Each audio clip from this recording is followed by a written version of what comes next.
What type of games do doctors play? As you guys may know, before my life as a medical doctor, I actually used to be a professional StarCraft player. And one of the most common questions I get is, do I still play? And if so, what games do I play? Well, first of all, I wanted to take a look at what everybody else is playing. And this person on Reddit says, "What's up, guys? Nobody in my program plays video games, LOL," which says a lot about me. Currently playing solo RPG games, but down to play FPS, chill games too. Let me know. And number one comment here is Helldivers. And actually, I've been seeing people write about this, but this must be a new game because I had to Google this up. But apparently this is a cooperative third-person shooter game. So that sounds pretty cool. I've never heard about it until just now. But let me know if you guys are playing it and what you guys think. Give Final Fantasy VII Rebirth a try if you're into RPGs. I grew up on a lot of Final Fantasy games. I played Final Fantasy X on the PlayStation 2, and then I played Final Fantasy IV on my Game Boy. And then I remember watching my brother play Final Fantasy VII, and I watched Advent Children and everything, the movie for Final Fantasy VII. And so I've always wanted to try that like remastered version of Final Fantasy VII. There's like a whole backlog of video games that I feel like I've wanted to try. But ever since I got into multiplayer games, I could never let myself play single player games anymore. Like I couldn't let myself enjoy them anymore, which is crazy because when I was growing up, that was all I played. It was great, like Kingdom Hearts, Final Fantasy, things like that. Once you get into the competitive multiplayer scene, it's kind of addicting in a way, and it makes you really only enjoy those type of games for a while. And maybe one day I will get back into single player games and enjoying the storylines and things like that. As a lifelong gamer, this is one of the few games that I would rate higher than the OG FF7. How so? It's extremely well polished. They got the battle system down this time around, and I hope they just use this for the Final Fantasy franchise from now on. The side quests are all fun and don't feel like fetch quests. The characters feel alive and are very likable. The pacing is great, tons of exploration, and world feels alive. I actually really like this terminology of a lifelong gamer because even though I don't really play many games, and I haven't really played too much since starting residency, I definitely consider myself a lifelong gamer because if there's ever a good game out there, I am ready to play it, and I am ready to like get really good at that game. OSRS, bro. What does this stand for? Old School RuneScape.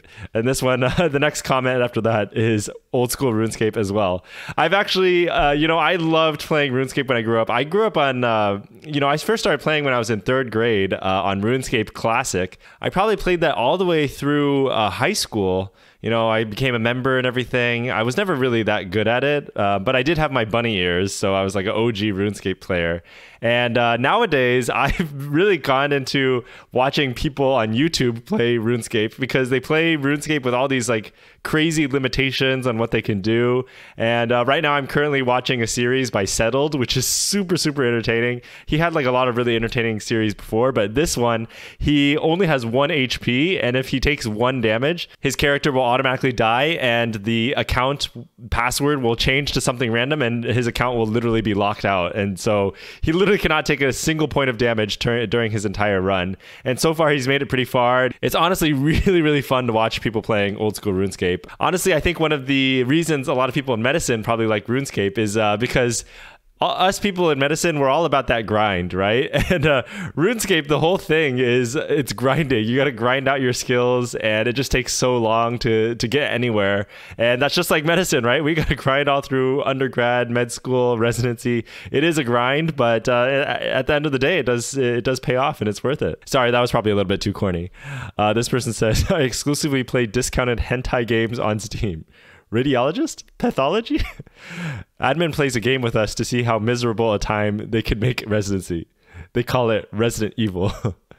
Baldur's Gate 3. I remember I played Baldur's Gate with my brother growing up. It was such a great time because it was a co-op RPG, and so we played a couple of the original Baldur's Gates.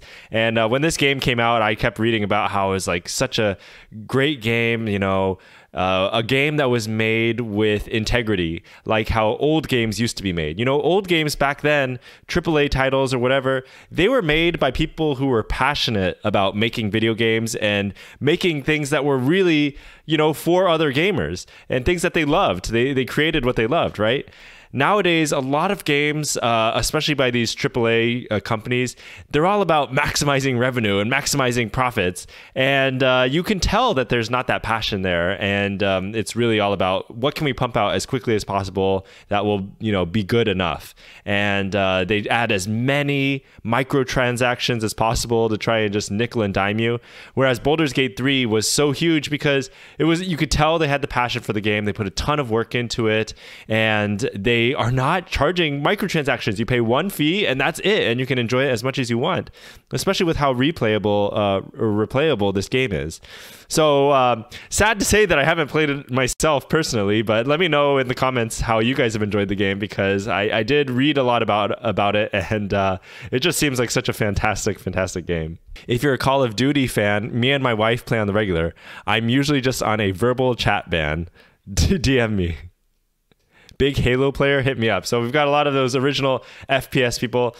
For me, Call of Duty, Halo, I respect you guys, but to me, they've got a competitive scene and everything. They've got that multiplayer thing that I talked about. But to me, they were always the casual competitive maybe I'm being a little elitist here, but the Halo, the Call of Duty, they're kind of like the competitive games for the masses, right?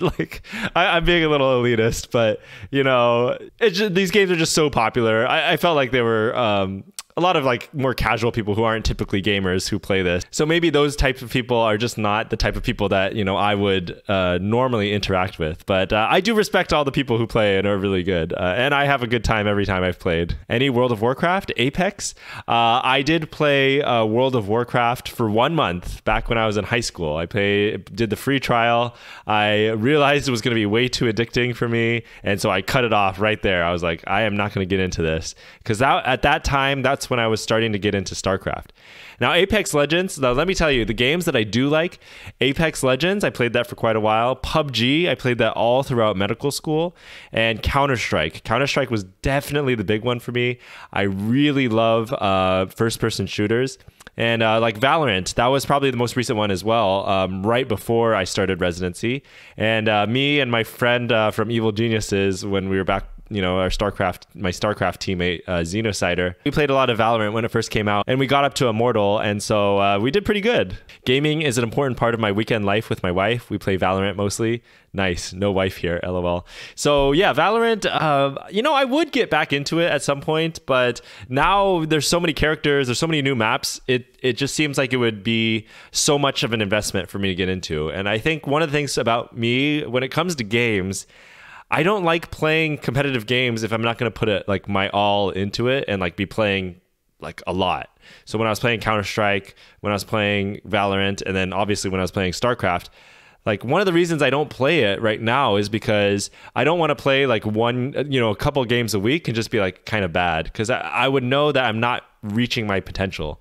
So Valorant, there's so many characters and new maps right now. I know if I wanted to get back into it, I would have to put a significant time investment into it to be at that level that I would want to be at. So that's one of the reasons I think I haven't really gotten back into, those first person shooters I really like. The other thing is, a couple of years ago in residency, I started having problems with my vision, and I couldn't wear my hard contacts anymore, and I have to use my glasses, and the glasses work fine. But when I play video games, I start getting this ghosting effect where I see kind of double images. And that didn't happen when I was able to wear the hard contacts. So that's a big downside for me for getting back into competitive shooters, because obviously if you're seeing double vision, it's not going to be a good time trying to shoot people. We got some more old school RuneScape here, Modern Warfare 2019, and GTA 5. So this person, a lot of people, when there's a good game, you latch onto that game and you keep playing that game. That's really what it's all about. Grand Theft Auto, I grew up on Grand Theft Auto San Andreas. I had Vice City for a little bit, but San Andreas was my #1 game when I was in high school. I played so much San Andreas. So honestly, it's always been, something I've been thinking about is playing the newer Grand Theft Autos too. And I think a new Grand Theft Auto is in development right now. So that's super exciting. But Grand Theft Auto is such a massive world, such a massive game that you could do literally anything. So it's such a great time, and I really have a lot of nostalgia for that. I don't think I ever beat San Andreas, because I got stuck on this tiny helicopter mission where you were flying this remote helicopter, and I just like couldn't beat that game. So I guess I never got past that like main storyline quest. Everyone hides it. When I was applying for residency, I was told people would think less of my application if I had that on there. So I've hid my gaming side deep down. I still game nearly every night, mostly an MMO called Warframe and another one called Guild Wars 2. Isn't it Guild Wars 2 like super old? I feel like that's like an OG game, Guild Wars 2. Yeah, this was released in 2012. So wow, that's impressive. They've been keeping up a active community. This person asked, is it still like that where you have to hide, you know, the fact that you game? I would say absolutely not. At least when I was applying, people were honestly encouraging you to put on your resume that you enjoy games, just like in this little hobby section, because it's so common nowadays, and you don't know, your program director, your interviewer, they may be pretty young too, and there's a lot of them that are gamers themselves, so it may be a talking point. And also, you know, I think a lot of games do take some, you know, hand dexterity, and some of the surgical specialties actually think of it as something favorable if you've had considerable gaming experience, at least from what I've heard. We got some action RPG guys, some more Helldivers, we got some League of Legends here. I did have a brief stint where I was really, really into Dota. Actually, before I became a professional StarCraft player, I would play the original Dota, you know, on Warcraft 3, and we would go on this weird, like, Garena, like, platform where it was, like, some weird VPN thing, I think, where it's to reduce everybody's ping. So that was quite interesting. And then I played Heroes of Newerth when that came out, and then Dota 2 when that came out. I really liked that. But again, I started falling off once I was like, man, I can't commit enough to be the skill level that I want to be. Here we got the Dota 2 right here. Dermatologists apparently don't like to game. DM me, I'm on PS5, Xbox, and Steam. Yeah, I would say, you know, I wonder what specialties are the most into gaming. It's gotta be radiology, right? And then after that, internal medicine's probably up there. Internal medicine just attracts all comers. I think orthopedic people actually like gaming a lot, at least from what I've heard. You know, you think of them as the jock type who like to go out and play sports a lot, but I think a lot of them are gamers. Genshin Impact is honestly a perfect residency game.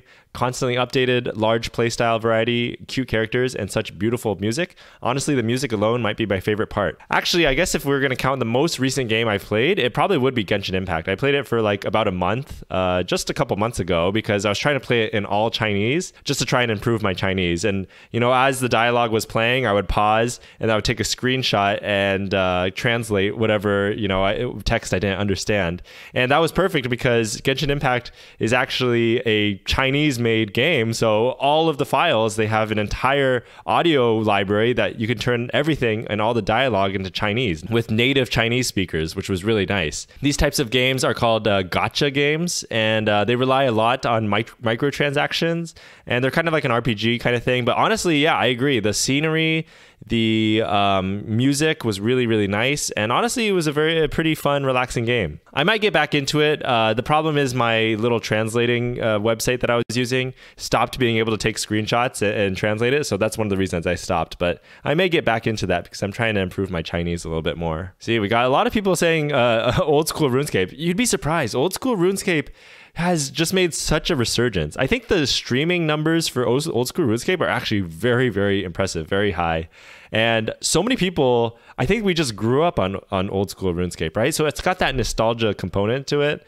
And that's why all these YouTubers are popping off too. And it's so fun to watch those because I don't play RuneScape anymore. But watching these YouTube videos is honestly just so fun. And it just brings back a lot of nostalgia. Another old school RuneScape here. I'm shocked at how popular old school RuneScape is. Man, it's got to be one of the top games of all time at this point, you know? Came out in what? 2002, 2003? Over 20 years, still relevant to this day, still popular, same old graphics. That's pretty impressive. So good job, Jagex. So besides StarCraft, which was obviously my main game, you know, I mentioned the first-person shooters, a little bit of the Genshin Impact recently. But I love the party games still. Whenever people come over, I love beating people in Mario Party and Mario Kart. And it's always fun to play those party games with other people who are very competitive. I love playing against other competitive gamers. But yeah, now that my son has been born, it's just been a while since I've been able to have that kind of experience. Towards the end of medical school, I was also working on Smash. I got quite into it for probably about a year, and I got pretty decent at it. Definitely not the skill level I want to be at, but I had a pretty mean Donkey Kong. But yeah, as of recent, I haven't really had a chance to play too many games. But who knows? At one point, you know, sometime down the line, hopefully I'll be able to get back into it. Hopefully, I've been waiting for a new real-time strategy game to come out. There's a couple that are on the horizon, Stormgate and Zero Space, although neither of them really, spark a ton of excitement for me quite yet. But we'll see how they continue to go as they develop further. But I'm hoping for another great RTS game to come out again. So, E.G. Suppy will come out of retirement at that point. Anyways, like I said, once a gamer, I think always a lifelong gamer. Even if I haven't played in multiple years, at any point, I can see myself getting back into one of these. Let me know down in the comments below what you guys play, what you guys think are the best games to get into. And that's about it. I'll see you in the next video. Peace.